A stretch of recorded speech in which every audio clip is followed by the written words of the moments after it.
Welcome to Let's Blame the Planets, a monthly astrology podcast where we use what's happening in the sky as a starting point for conversation, reflection and storytelling. This isn't about predictions or having all the answers. It's about exploring astrology as it shows up in real life and helping you understand astrology for what it really is. My name is Sandra and I'm a natal astrologer, and together with my co-host Fery our horary astrologer, we'll dive deep each month into a topic that feels relevant for the world, or sometimes just for us. We both have a strong Sagittarius streak, so expect curiosity, big questions, and the occasional philosophical detour. Hi everyone, welcome to our Taurus season update. We are moving into Taurus tomorrow, I believe. We're recording this on the 19th of April, very much still in Aries season. So we are going to start with Aries because there's just been so much happening, such a pressure cooker. It's been a really action-fueled Aries month. And usually after Aries, we move into Taurus and it's about integration. But 2026 is not a year for staying comfortable, and it's not a usual year. So Taurus season doesn't disappoint either. We've got another one of the biggest astrological shifts happening really early in Taurus season. We're going to talk about that. Uranus moving into Gemini. Taurus season is usually about stability and integration and grounding. But like I said, this is not your typical Taurus season. So we're going to look at the biggest shift, Uranus and Gemini. We're going to look at some of the other main transits in Taurus season as well, and how you can navigate this, and our thoughts around it as well. But to start with, we'll stay where we are right now today. We are literally hours away from the Mars-Saturn conjunction in Aries. We've had a huge stellium in Aries over the last few days. We've had a new moon in Aries 2 days ago, conjunct Chiron, the wounded healer. It's been a lot. And everyone I've talked to, whether it's a client or friend or colleague, they're like, I was like, how's your week? And they're like, it's a lot. Like, it's a lot. And I personally have got so many things happening in my chart.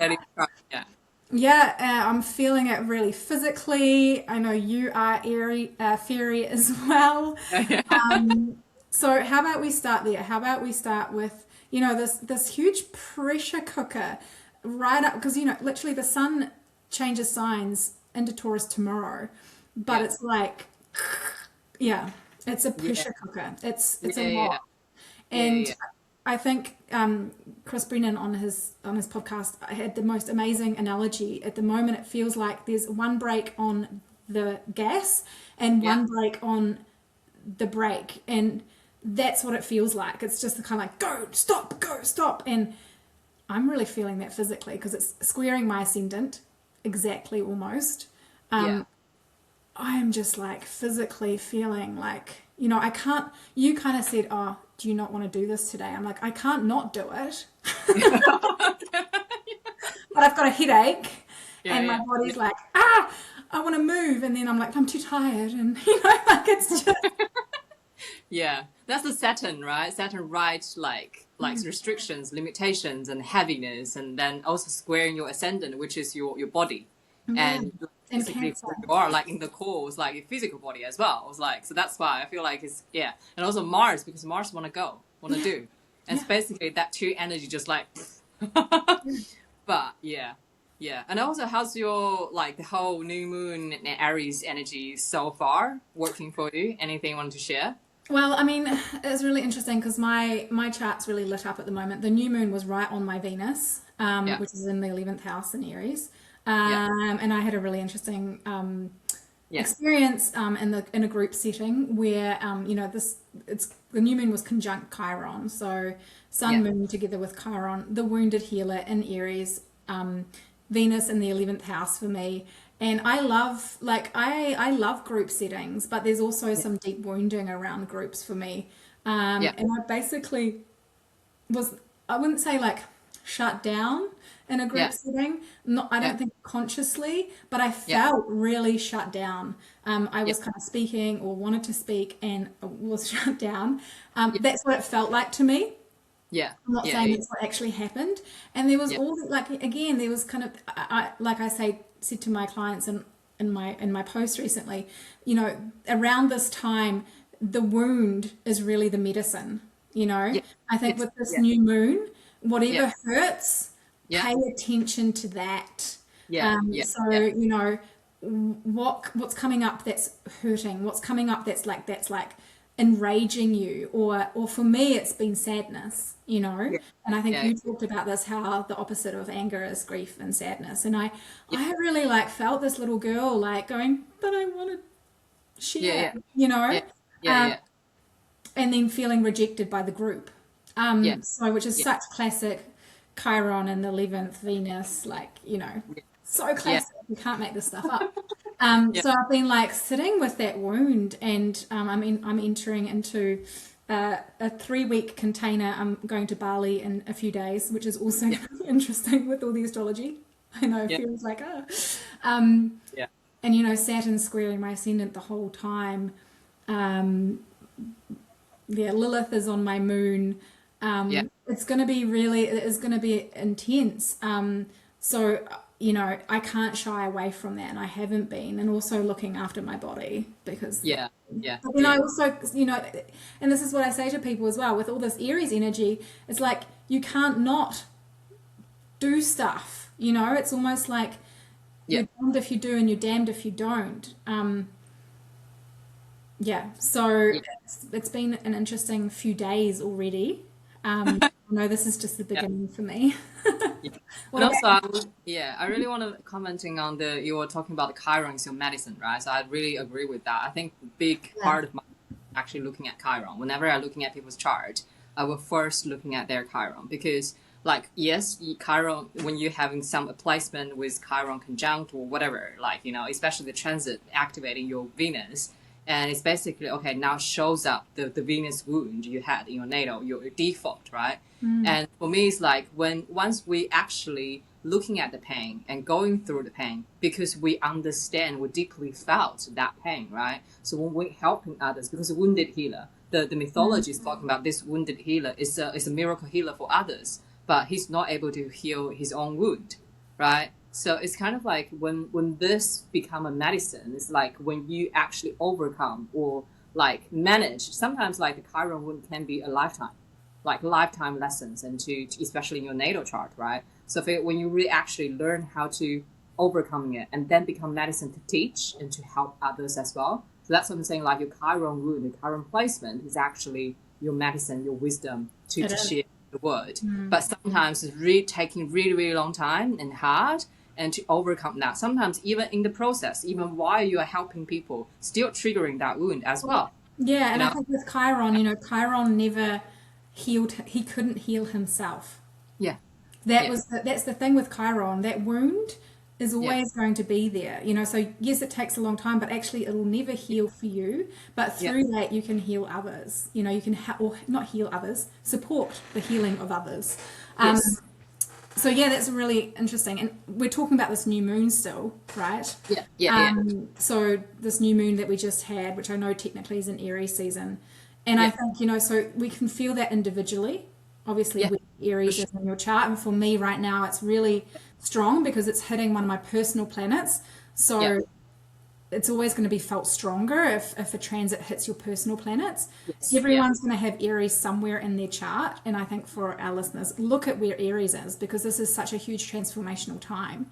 And then also collectively, and I know you've been leaning into this a little bit more, Fery, Yeah. I'm in the right. the rage, right? And the elicited, I think, by the wounded masculine and how that's been showing up in the world and the media. I mean, it's been horrendous. So do you want to talk a little bit more about that collective rage that you're feeling? Well, that very individual rage, but because I feel like it was like a couple of things happened, right? So it wasn't really actually like you said, it wasn't like hitting my personal planet in Aries because I don't have any planet in Aries. And of course, but it's in my top of my chart. It's basically focusing on my career and like what I'm doing, right? So, and funny enough, like I was expecting this Aries energy is like more fast moving, like, go, go, go, right? But I somehow feel like it's put a pause on me in a way. even though I'm still doing things. But and also I feel like it's the Saturn. It's like Saturn in my like 10th house, because Saturn in a sign is 2 or 3 years, right? It's basically asking your action to do something for long-term foundation, to building it up, rather than like extreme, like fast, boost in that way. So, and then when I understanding that, I was like, oh, okay. So I'm now not frustrated. Okay, there's no movement. It's like that's just like really taking time and space and building what I really want to building, right? What is really finding clarity of long term, like what is foundation of my work, right? So because I've done a lot of training and stuff like that. So that's one part. And then, yeah, of course, the new moon in the Chiron conjunct the Mars. Like I was hosting an event, Journey Through Stars, and was talking about, like as I was just talking about, the wounded masculine energy, because Chiron is wounded healer, Aries is masculine, as literally typical archetype of wounded masculine. And I was like, sun is our consciousness, moon is our emotions. So it's like you will exactly feel and see the wounded masculine archetype in front of your consciousness, and also you feel it, right? And as soon as I said that, the second day, what you saw in online, the media saying the news about like 16 million men visiting a website and learn how to rape and drug their partners, which is insane. 16 million people is not a big small. And this is the irony, right? Like because people are like, oh no, it's not 60 million people, it's 60 million views. And I'm like, that is not still bad, guys. And if you're not against this is also like, the whole not all men thing. I'm like, no shit, of course it's not all men. But if you're not calling this out, you're part of the problem. Yes. And also that's also another thing, the ignorance is just not this, right? Because I think we basically, as women, we also being part of it. We allowed it. As, for example, some, maybe not all mothers, some mothers, for example, maybe really protective of their boys, even though they did some really nasty behaviors. Oh my God, come to my mom, it's okay, And there's no system to holding people with accountability. So that's why when this is happening, it's not just one little problem, it's a bigger problem. And out of the system of patriarchal capitalism, the product of it, of course, we cannot blame them. But also, if you're not able to educate yourself, if you're not able to stand up for the people you love, for the women in your life, and then of course you're the part of the problem, right? So you cannot just say, hey, oh, it's not all people like that. But if you're allowing it, you're enabling it, you are part of the problem too. So it is all men. We are so past this. Like we're so past. Yeah. I feel like it's just getting so loud. Like we had the Epstein files. We had obviously this. There's so many things. It's just you can't ignore it anymore. And I think it's I've been watching you on Instagram, and you have really spoken out about it. So that is the 10th house, right? You are really passionate about this. You shared with me how angry you are. I think just one thing. It's just one thing. Like this is like for women, and also for politically, right? So I think I'm seeing a lot of people in spiritual communities like, don't talking about politics. It's all love and light, and then just disassociate yourself from your reality. Yes, the politic things is really a power game, like straight up, right? But because we are in a system, but if you're not trying to understanding, educate yourself, being part of it, of course, you're not going to change anything. You cannot just go 5D, escape all of this happening, right? So you have to have your view. I think what made me really, really angry was like I met someone and he was really trying understanding my like Chinese trip, and he was like really presenting himself as like, I really want to understand different culture or that kind of stuff, right? And then somehow is inevitably talking about politics because it's happening and you cannot just ignore, right? And then I realized, oh my God, the sense of entitlement and talking about, okay, he's still believing all this Western propaganda saying US-Iran war is US protecting like us from nuclear weapon and denying all the Gaza, Palestine genocide. And in the propaganda, they're feeding with, oh, what about the Hamas? What about, I was like, no, like you're just using your basic common sense, right? And I was like, and then I basically later I was like, I wasn't really arguing with him. I was basically asking questions. Where you get this information from? How do you feel about this? Just straight up answer my question rather than telling me all the evidence, all the information you get from different, maybe fake resources. you know, and then it was like I was in shock, like this still exists, and it still exists, you know. So it's like in a way I was like, oh my god. And also another thing I was later on I was saying, oh, he was like, oh, you should respecting the other people's opinion on this. So I was like, if something else I respect, I can agree with, disagree, but this is fundamentally wrong. You know what I mean? And then I am not backing down with that. I was like, no, fuck that. Like, respect is earned, not given for free. But that's also applying into women and masculine as well. Can you see that? Like, a lot of people in our life, not all men, of course, but this toxic masculinity in our community, right? Because they don't need to take accountability. And then, so therefore, okay, they just feel, oh, you just need to respect me no matter what. But no, the respect is earned. It's not given for free, right? There's no free pass for everything. You have to say, hey, you have something. I show respect for you, right? It's not say, hey, I can just believe what I want, do whatever what I do, you know. Then you have the respect. Yeah. No, it's not like that. And also, I feel like today, especially the Mars conjunct Saturn, which is, I think is a good thing in a way because Mars like went too far, basically. Went too far. Saturn's are like, let's having some rules, let's having some consequences, let's take accountable for what you have done. And we're seeing this, right? We're seeing these massive world leaders. They are starting, they are being held accountable. I mean, not to the extent that I would like to see, but it's starting to happen, you know? And so, I agree. It's It's a massive thing going on here. And also another thing I was really furious about as well as I was watching someone like in spiritual community and using this topic basically to build up like healthy masculine image in that way as well. I was like, what the fuck? Sorry, I have to say, I am not tolerant any of this. You know, I will call out. And also I think that's another thing I wanted talking about as well. Like, I find it's an interesting thing here. Like, I think it's a cultural difference in a way. But I do feel like this is also, in a way, enable people who's not able to taking them, like, they hold themselves accountable. So, for example, in my workplace, I always feel like people overly protecting people's feelings. They're saying, for example, you cannot shame people in front of people if they did something wrong, right? You have to, like, talk to them privately. So, protecting their reputation, protecting their feelings. But in my culture, it's totally different. For example, if you're doing something wrong, everybody will know it. And then it's kind of like a village life, right? Because we are living in community. If someone harmed the member of the community, you will be exiled from the community. You will feel the shame. It's not shame, it's that thing. It's sometimes you actually pushing you to align with your action to what the value of the community, you know what I mean? And the responsibility to the community too, right? Yes, but it's really really responsibility. Like you cannot like embarrassing people even though they did the wrong thing.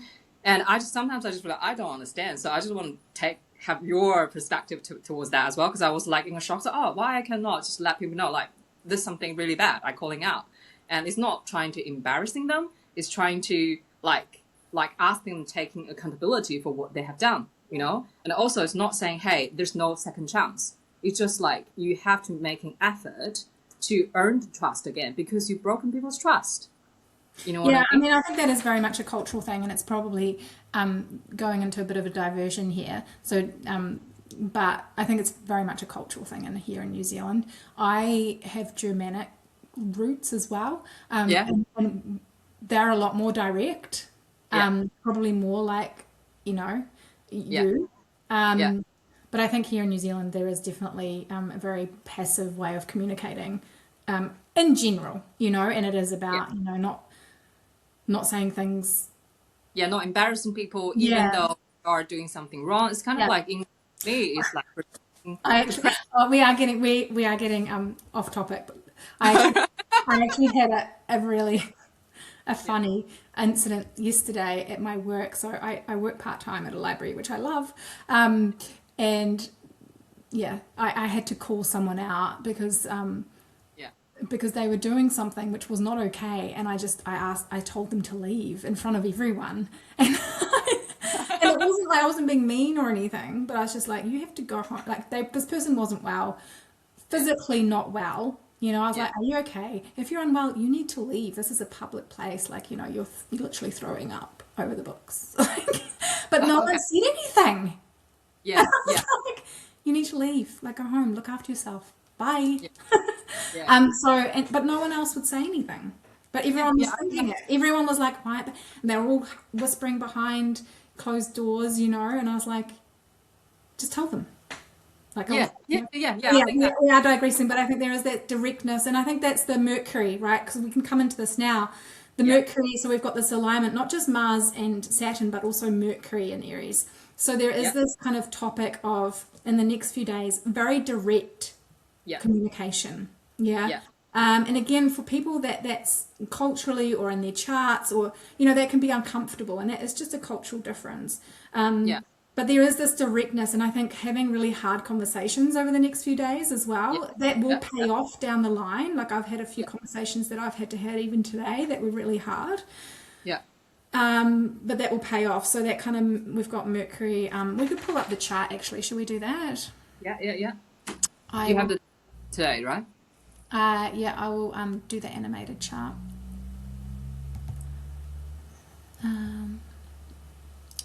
So what are we, that's tomorrow. Let's just go back a day. Can you see that moving? Yeah, Yeah, so that's today, this morning. So you can see here, we've got, you know, Mars almost at Saturn today. It's getting closer and closer, and then you've got Mercury there, who obviously goes faster. Yeah. And the Sun is starting the last couple of days. So let's move to tomorrow. Bang. You know, you've got Saturn, Mars, Mercury, and as with every conjunction, you always feel it, and this is even a full moon or a new moon. A new moon, you feel it more as it applies, as it leads up to the event, you know.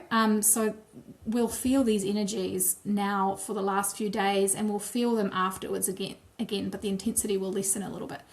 So you can see Mercury, very direct, you know, talking. We've got the negotiations going on. Who knows what's going on? You know, but there are apparently negotiations going on with the war, but no one really knows what's going on. I don't think the people that are doing the negotiations know what's going on. sorry, sorry to interrupt. So talking about Mercury in Aries, just thinking, have you watched the legal video Iranian made? I think that's really straightforward communication war, the media war. The what movie? Sorry. Like, you know, the Iranian, they made like legal movie, like videos, and talking about like the truth. I think you should watch this. Okay. It's really brilliant. And they're basically like using the legal video and to telling what's going on as a war news. Yeah. Okay. Yeah, I had heard of it, but I didn't go into it. Oh, have a look. It's funny. And it's actually, I feel like it's better than watching the news, because they're actually using rap, using music, and using, you know, all the thing together. It's brilliant. Like, I wish I could do that too. Because like, I think it's kind of like really like a touch on the Mercury on Aries, right? It's really direct. It's really like, you know, like has put it out there, and we are actually in an information war as well, you know? Yeah, we are. And I think that Neptune in Aries too is still very prominent. You know, it's still there.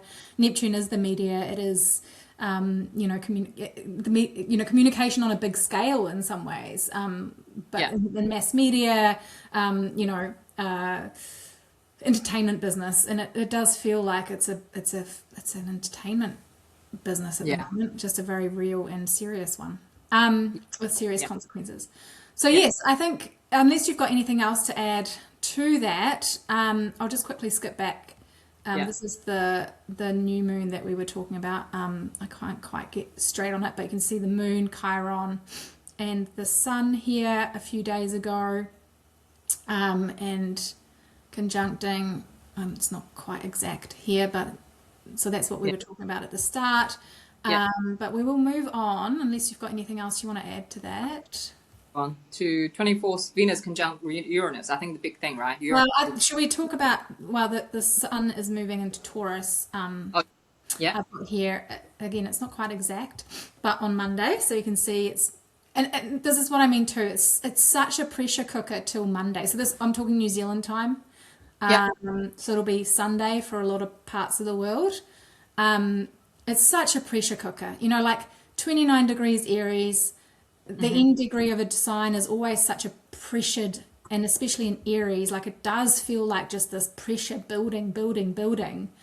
And you've still got 1, 2, 3, 4, 5, 6 planets. I mean, the moon has left Aries, but yeah, it's intense. These next 24 hours are going to be intense. And then You'll we've be fine. got, pardon? You'll be fine. And then the next, and then we've got, the moon moves into Taurus. So on Monday into Tuesday. And so the next, let me just, Okay, to the viewers, like, so how you, like, when the sun moving into Taurus, that's when we counting starting of the Taurus season.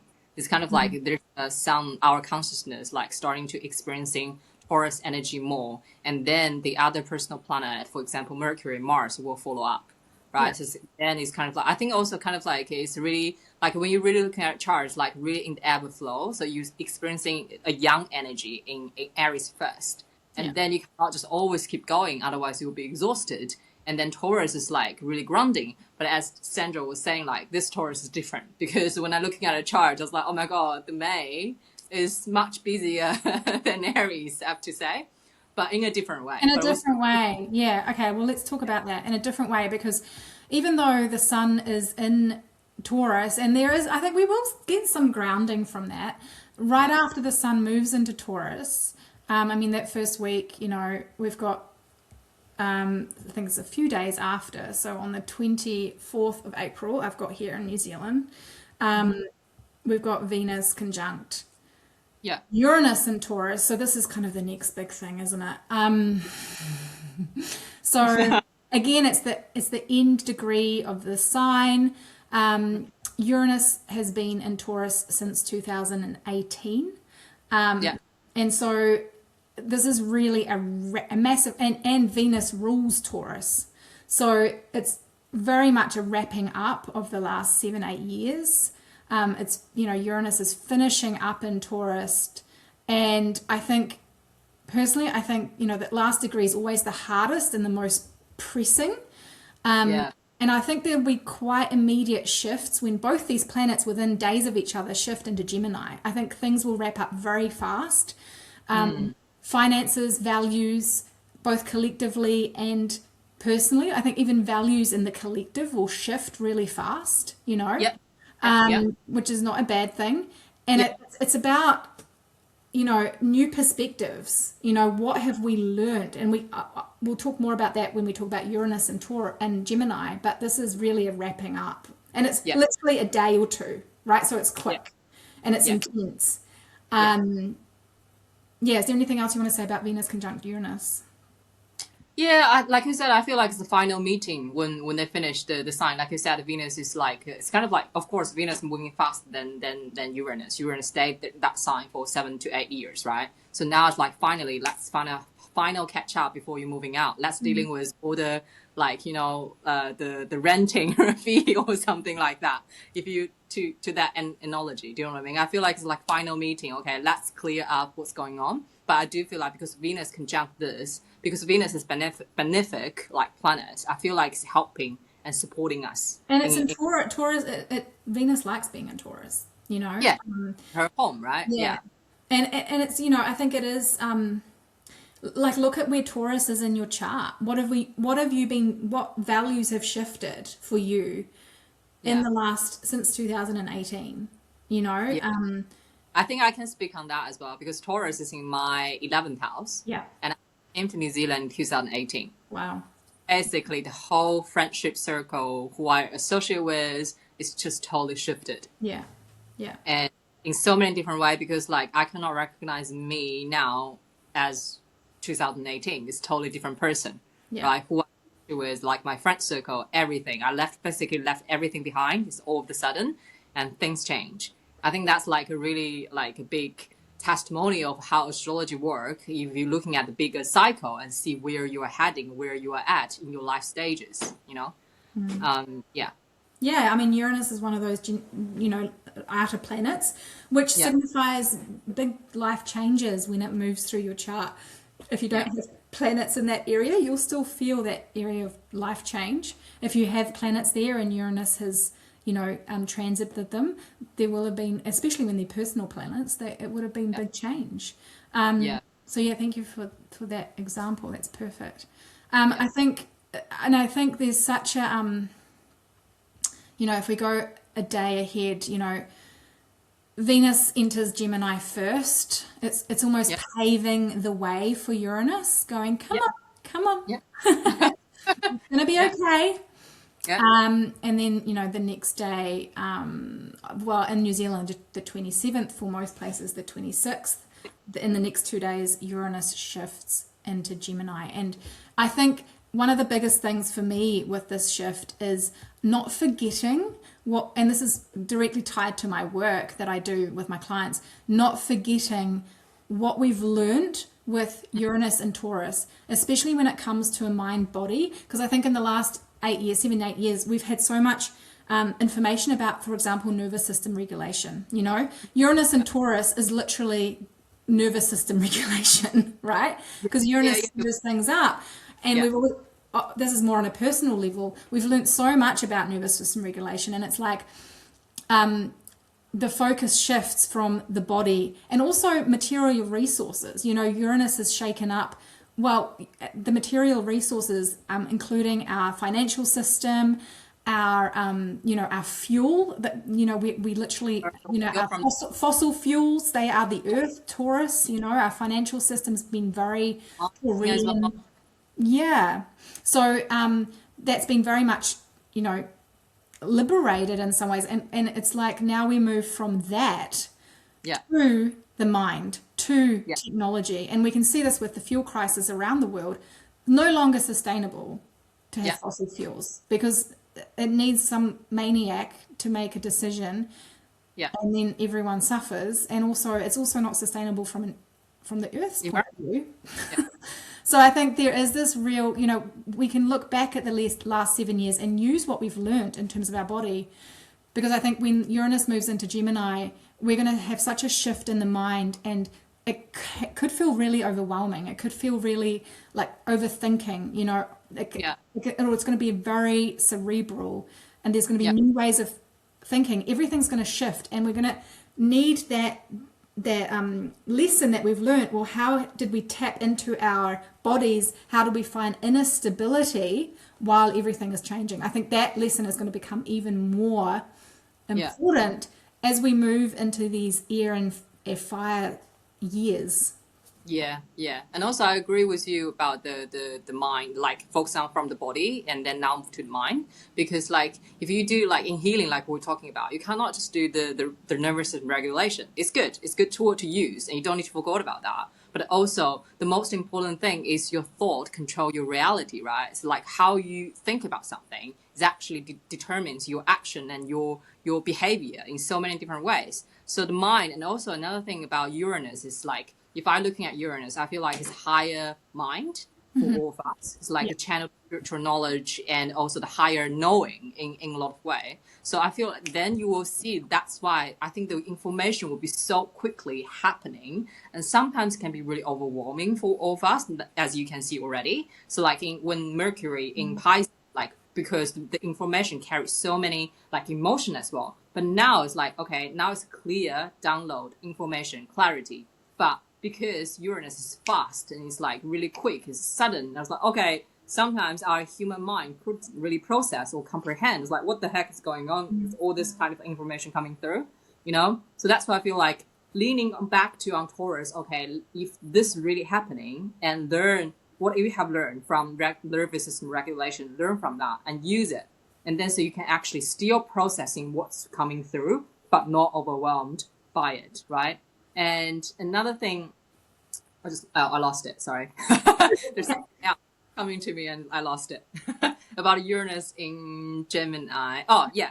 So another thing about is the renewable energy as well. Yeah. Like I said, I do feel like, for example, like I said before, like you also mentioned that we are going through the fuel crisis because of the war, right?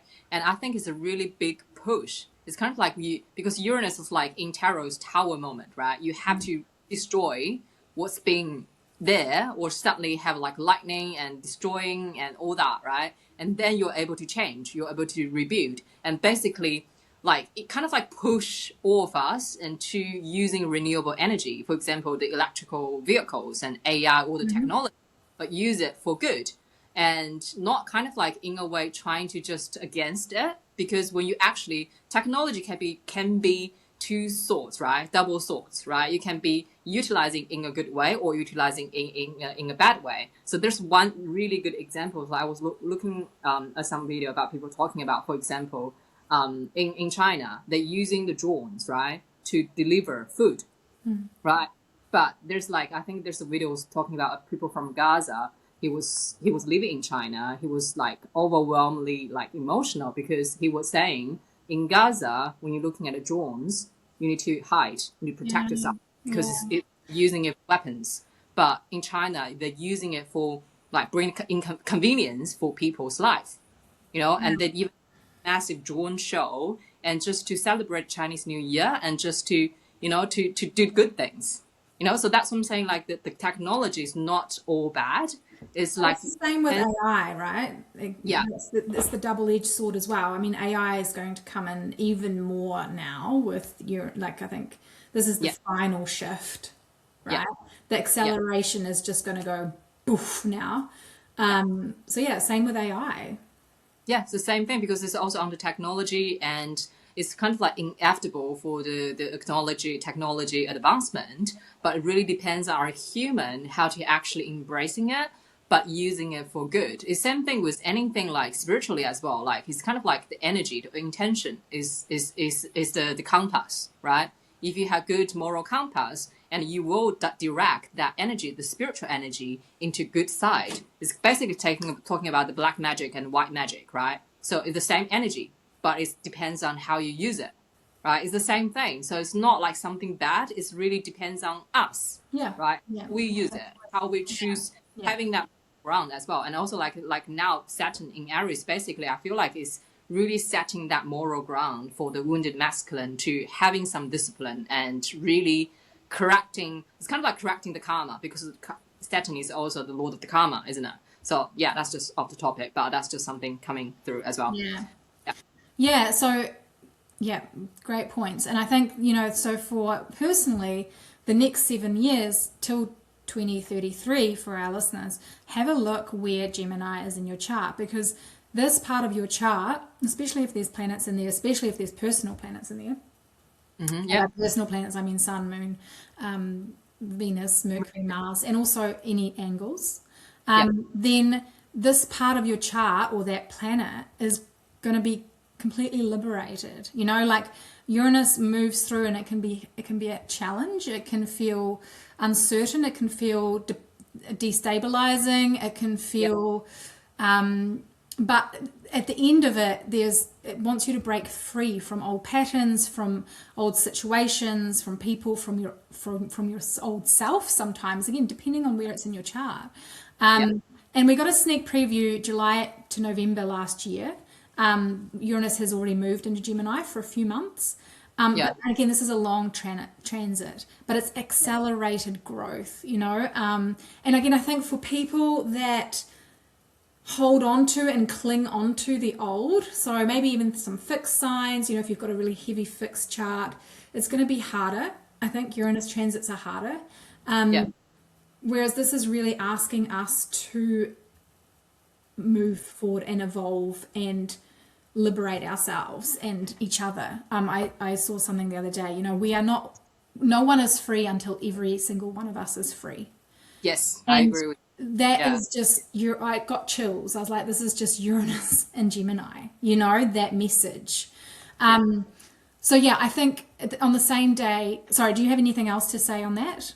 One point with the Uranus, I think a lot of people doesn't like Uranus in a way because I love Uranus. out. But I'm very Uranian. Instability, uncertainty. Most people doesn't like uncertainty, right? Yeah. But Uranus, the medicine of Uranus is actually bring your freedom, the real freedom from the old, from the pattern, from the entrapment you are doing. And basically also because Uranus is the outer planet, right? So it's basically sometimes it's when it's outer planet, it's kind of like feels out of your control. So it's kind of like if, for example, you don't want to move, right? And the universe will throw you a really big event. You have to move. That's Uranus energy. It's like, so you rather like working with it, right? For example, you can see the signs, you feel like, okay, things has to move, and just trying to working with it, and then you'll feel much more easier than that. Otherwise, you'll be literally thrown in a really massive chaos or crisis in order to say, hey, oh, fuck that, I have to move now. Yeah, I think I have a lot of clients that go through Uranus transits, and it's like you have to embrace the change. Yeah. You know, Yeah. and it's, I'm not saying that's easy, Yeah. but you have to embrace the change and go with it. Yeah. And I think it's a good point. You know, the outer planets can feel outside of our control sometimes, but I think this is the beauty of astrology, is that when we can attach a language to what's happening, it does make Yeah. it conscious Yeah. on some level, and we have more control over our reaction to it, which is what I love Yeah. about astrology. Yeah. So, yeah, Yeah. really good point. The Yeah. same day that it moves, the sun also squares Pluto. So, again, there's this intensity to the shift of the movement. I Yeah. do also think, and this came through just before we did the episode, we did a little meditation, which planet wanted to come through for both of us. And for me, Venus really came through quite strongly. Yeah. And you know, she was kind of saying like it's Venus is paving the way, and it's also this whole what we're going to talk about in the next half of the podcast. There's a lot of intensity. There's a lot of, you know, there's the squares of the planets in Taurus to Pluto, especially the Sun. There's still Chiron energy moving through as well. But I think Venus has got some nice sextiles to Yeah. the Aries planets, you Yeah. know. So these opportunities, Venus and Gemini, these opportunities for seeing different perspectives, for communicating in different ways. And also it forms a trine with Pluto as well throughout, you know, and I think Yeah. there is also this need to kind of stay objective if you can. And I said this at the start when we talked. I don't mean that in terms of I think the dark side of that can be disassociation. Yes. Yeah. You don't know. You know, Yeah. it's not about dissociating from the situation. It's not Yeah. about spiritually bypassing, because Yeah. that can also happen. It's, you know, Venus is in Gemini, Pluto's in Aquarius, and the Aries still kind of have that energy too. There can be this like disassociation, but I think Yeah. there is this need to stay objective and to see things objectively, and maybe even to intellectualize a little bit, to see the bigger picture, Yeah. especially with Pluto and Aquarius, which is the bigger picture right now. This is the biggest Yeah. transit, and to keep some level of objectivity within ourselves as we're moving through these intense. We're going to talk about the Scorpio Full Moon on May 1st and 2nd, as we're moving through these intense kind of clearings and new beginnings this month. Yeah. Yeah. Yeah. I think that's really well said. I don't think I have anything to add it on. Yeah. Yeah. Awesome. You can't Okay. fall. So let's talk about May. I'll pull up the chart Yeah. for May. Let me just grab the chart for the new moon. Oh, that's the wrong new The moon. full moon, right? You're talking about the full moon. Yep. Yeah. Scorpio full moon. I'll just share that.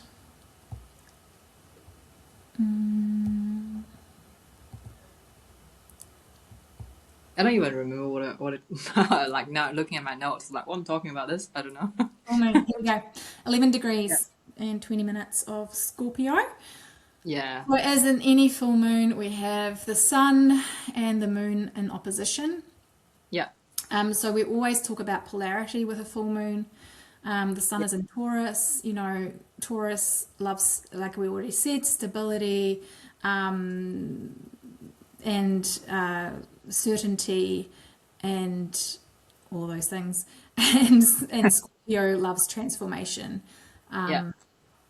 So yeah, let's have a chat about this full moon on May 2nd. Yeah, so for me, I feel like anytime when you're talking about Scorpio, right, and you're already thinking about a darker tone, right, because Scorpio, like, it's kind of like a deep, dark water, right? You want to go deep and it will dive deep in. Yeah. So that's why whenever you're going through Scorpio season or there's like highly strong Scorpio element into it, it can feel like darker or heavier in a way because it's not like, for example, Cancer or Pisces, like it's different type of water in a way, right? And so for me, I feel like because we've been through in April, like all the Aries energy, all this like fast moving or talking or doing, right? There's like anger, there's aggression. I feel like now this full moon is kind of like giving us a little bit like downtime to actually facing some sort of like reflecting on like maybe a conversation over some sort of like darker truth, like maybe for yourself, maybe for people like in your life, because there's a lot of things has been exposed to our consciousness. And then now it's kind of like, okay, this full moon is like letting go. Of course, like every full moon is basically letting go and also put a spotlight on something. And also that's where, for example, if you're looking at your chart where Scorpio are, that might give you indication about like what is the spotlight is on, revealing some sort of like truth, emotional truth in these areas of your life, right? And also because Venus is also sextiling Saturn. And so yeah, there's that again. There's that Venus help. So Venus is sextiling Saturn and trine Pluto, which is the ruler of the moon. Pluto and actually squaring the moon. So that adds to that pressure cooker need to release something. You know, to move through the emotional, to release maybe what's been building up. Like I think this is going to be a purging of everything that's been building. We're forced back into our bodies, Taurus, and our emotional bodies. Kind of, I'm getting this like, you know, like it's been a pressure cooker. And again, Venus is aiding that with the sextile, like I said before, with the objectivity. Yes, and also I feel like because it's sextile Saturn, and sextile in astrology is basically like a very positive, like supporting sort of like aspect between two planets. And I feel like because like I said before, it's Saturn, right? Before it was conjunct with Aries, right? And it's kind of like, okay, setting the accountability and setting the boundaries and discipline. Now I feel like it's kind of like if you're really looking at the picture or like the image of it, I feel like it's like a woman asking authority for help, you know, asking people, setting the rules and setting the protection system and to taking accountability, because Saturn is actually quite like authority figure, right? And if you're really taking a positive way in Saturn, is like more in the moral ground. But of course, if you're taking a negative, like maybe really authoritarian, right? But I feel like this is kind of seeking a little bit assistance from Saturn to setting the boundaries to help as well. And there's a real opportunity there. Sextiles bring opportunity, you know, and Venus rules women and femmes, and you know, Yeah, and also there's another thing that happened at the same time, is Mercury conjunct Chiron as well. So that's why I feel like there's a big conversation need to happen for the wound being exposed, and collectively or personally, or what are you experiencing this wounded masculine energy, and now is the time to actually talk about it. Even maybe the inner conversation, how much you get yourself involved in this situation, and how many times maybe you haven't really stand up for yourself. Or so many this internal conversation, or even talking with your partners, with people, friends, and in the topic of this kind of like wounded masculine conversation. But of course, can be not related to this, maybe just personal. For example, like what need to be reviewed and talk about in regards of a trauma or a wound you carried, right? And then in order to allow that, you know, because Scorpio is like the kind of like the emotion we are unprocessed, like it's because that's like stagnant water, right? So that's when you need to stir it a little bit and make a movement, so you can, like you said, like let it out. Venus is helping this, and Mercury is helping you to talk about it, talk through, so you actually can stir the water a little bit, so you can actually we you need can to let it go. let it go. Yeah, let it go. So so I think that's what I want to mention here. Cool. Okay. And we'll talk more about, you know, both Fery and I on our social media, and sometimes we jump on here as well. We'll talk more about this full moon as we as the month progresses. Although I'm going to be away, so probably me a little bit less. I'll be stirring away at the putrid waters. But you need to be recording your experiences of this journey as well. It's actually aligned with astrology. You need to talk. Do you want to talk about that a little bit, like? about your Uh, boundaries?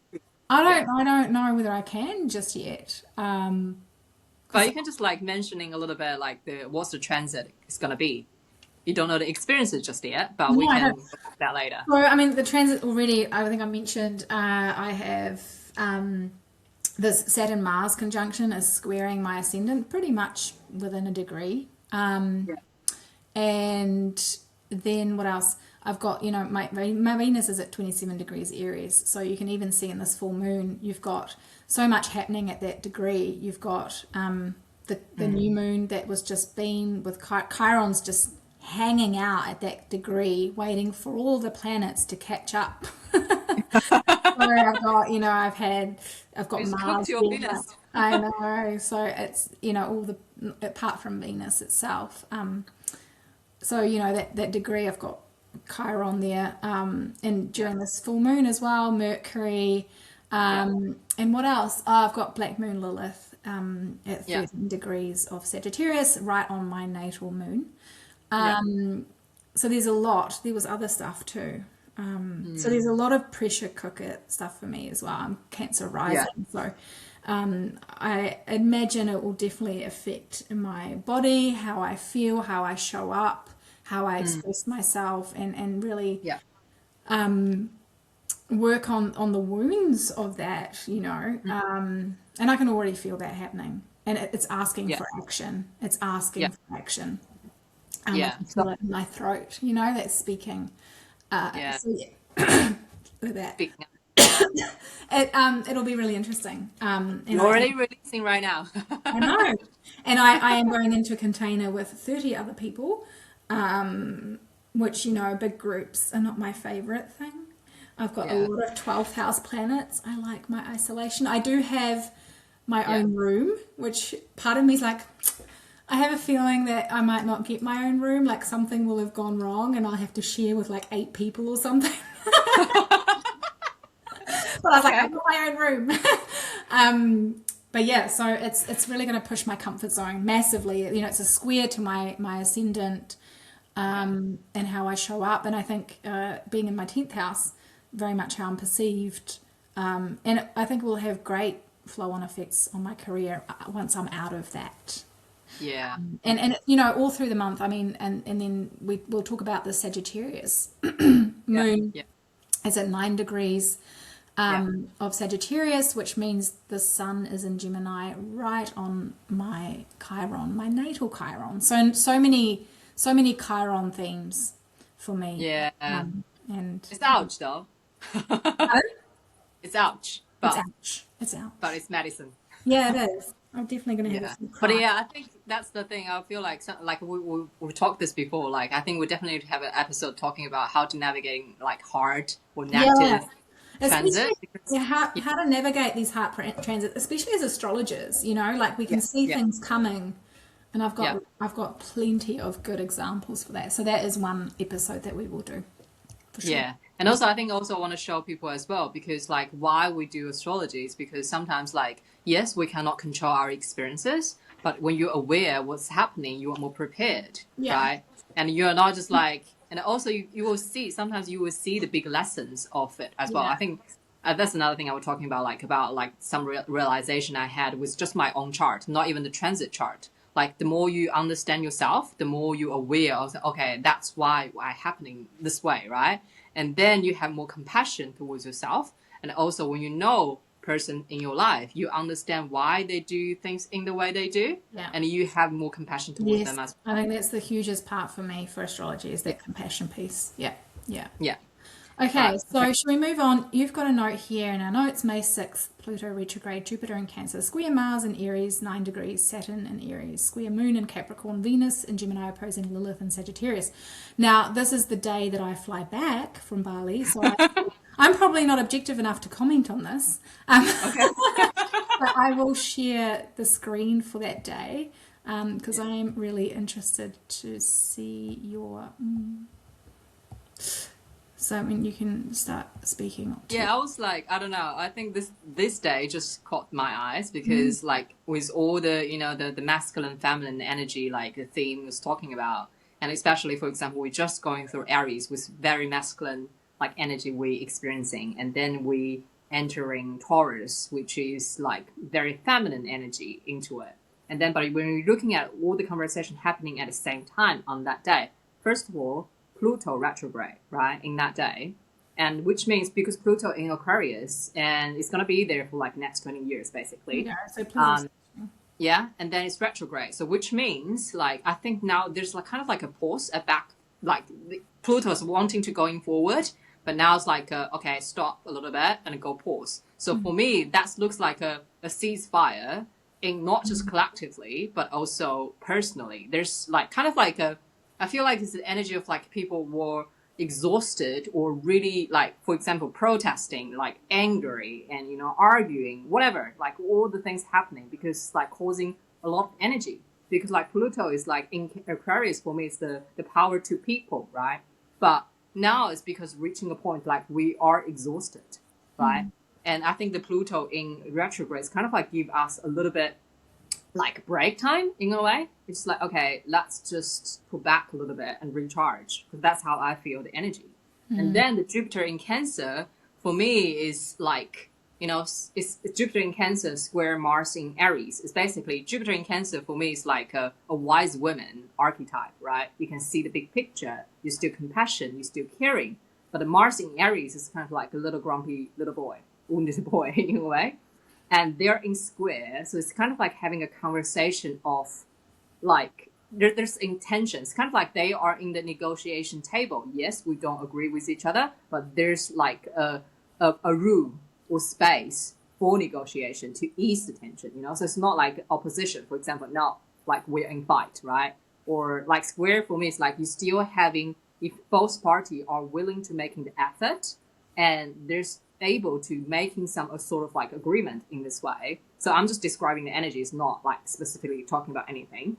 And it's like wise women talking with a little grumpy little boy. Like that's how I see that. And Saturn in Aries and square Moon in Capricorn, that's another archetype. And Saturn in Aries for me is like old, really restricted men taking themselves as an authority, but with a short temper as well. And talking with a young woman, like really know her worth and in her authority. Like the moon in Capricorn for me is like really know her worth and like really capable. And but this like squaring with each other at the same time as well. So this is another, I feel like it's another our psyche talking, you know, like in different way, the feminine and masculine energy in different like conversation in our psyche in this way.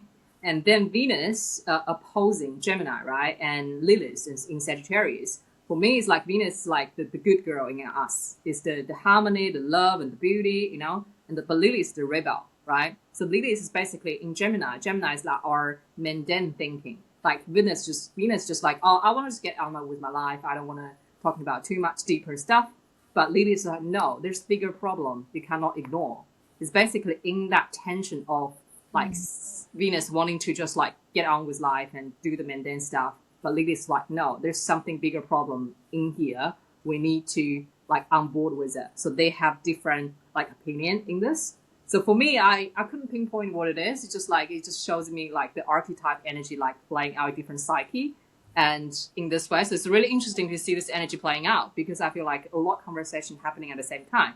And yeah, using the archetype energy, like what is the squaring, and it's kind of like everybody's in on negotiation table. Yeah. But no conclusion just yet, because we're still kind of like processing and like what's really going on within ourselves and also collectively as well. Yeah. Cool. Okay. Yeah.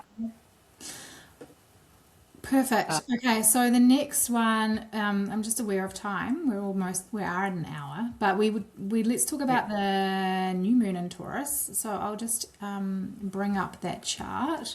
So the new moon in Taurus.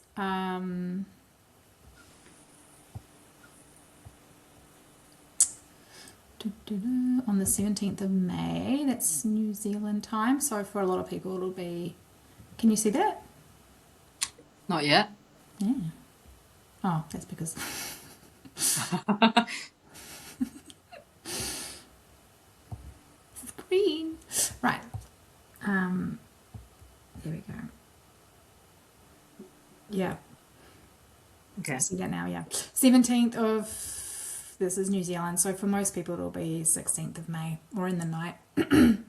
Yeah. So new moon in Taurus, quite a different feel, I think.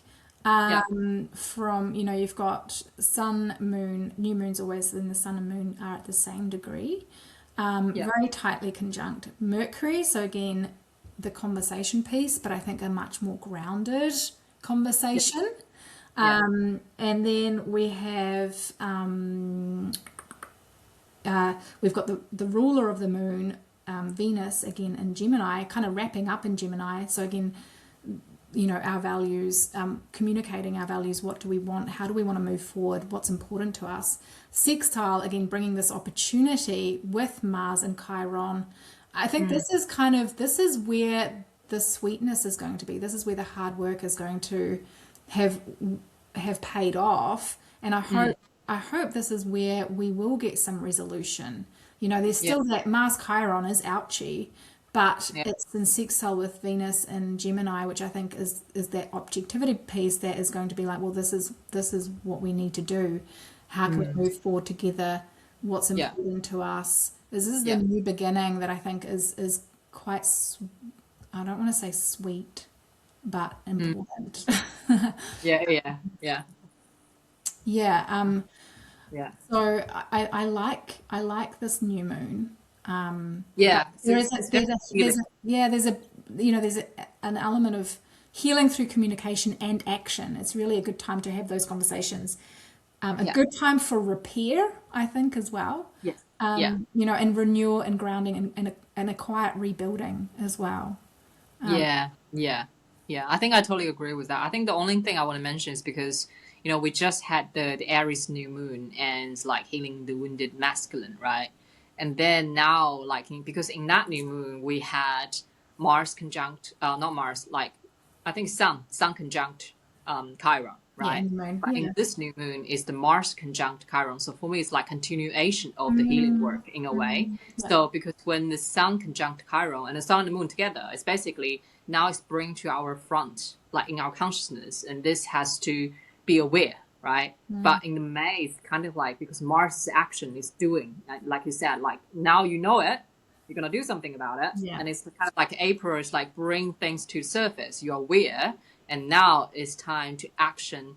What are you going to deal with like what's the wound is causing the damage and repair, like you said, like really taking responsibility of what is happening, even though admit like what's wrong, like what we did wrong is ouchy because it's kind of like it's not saying blaming yourself, but really taking that action for repair and rebuild, right? So I think it's like a continuation, and also because this new moon is in Taurus, which is basically shifting from the masculine energy to the feminine. So for me, there's also another a feminine rising as well, because you can see what's happening right now. So this is really bring like a lot of women like who has done a lot of work in the past decades, and you was already seeing in the healing space, spiritual space as well. Most of the time is the women doing the work.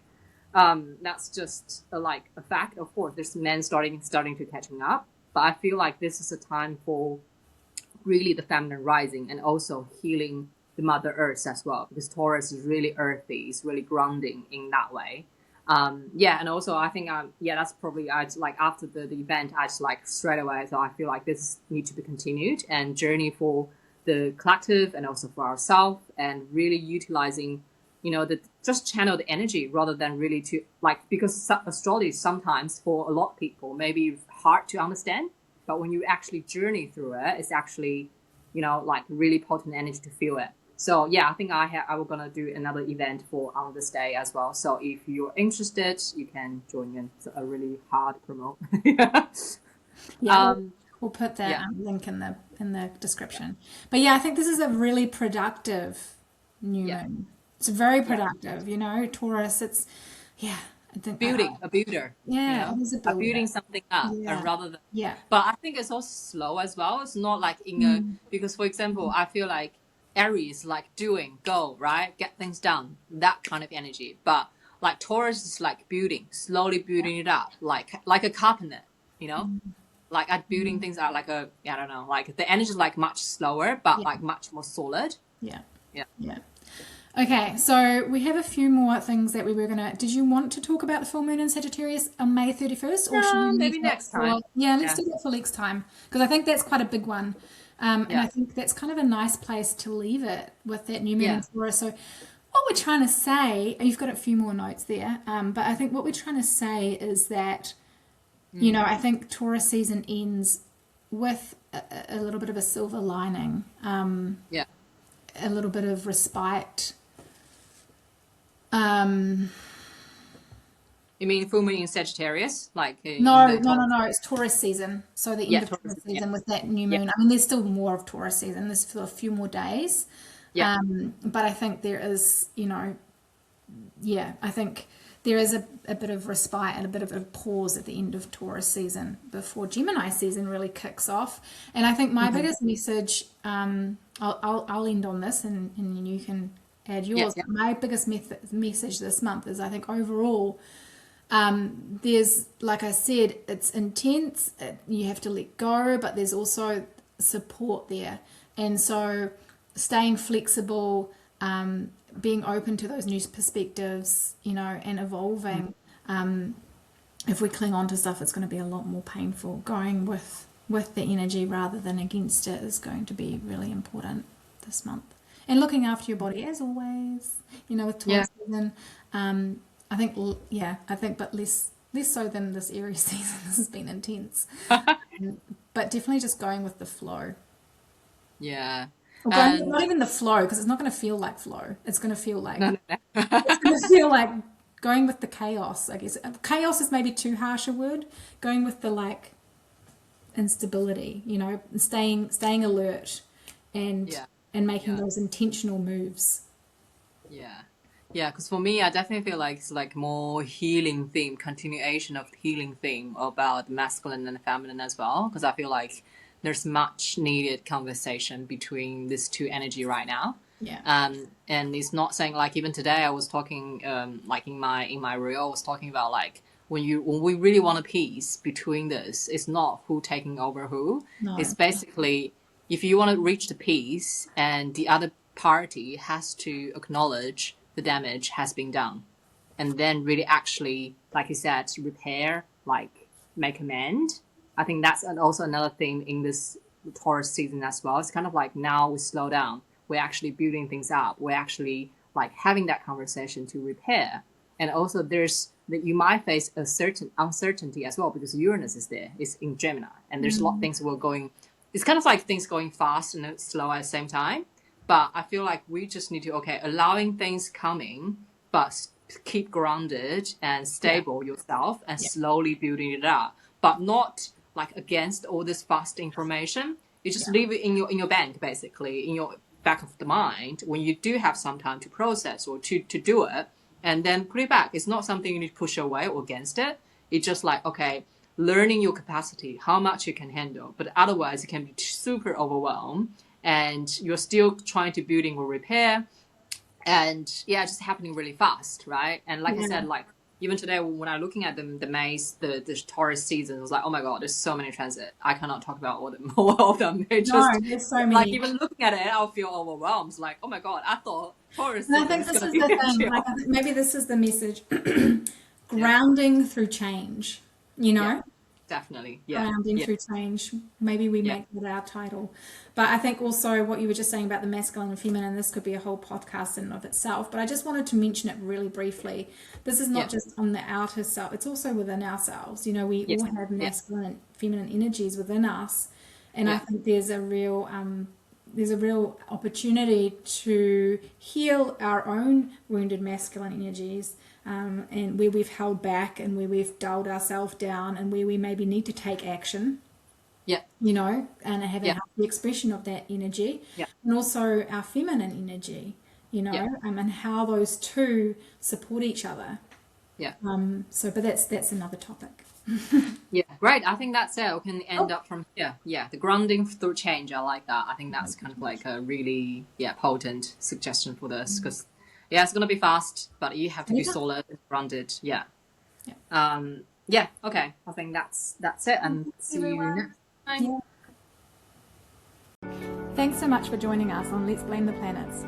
We'll be back next month with another deep dive into the sky and how it's showing up in our lives. If you want to keep up with what else we're offering, from astrology insights to workshops and more, check out our social handles in the description below. And don't forget to follow so you don't miss the next episode.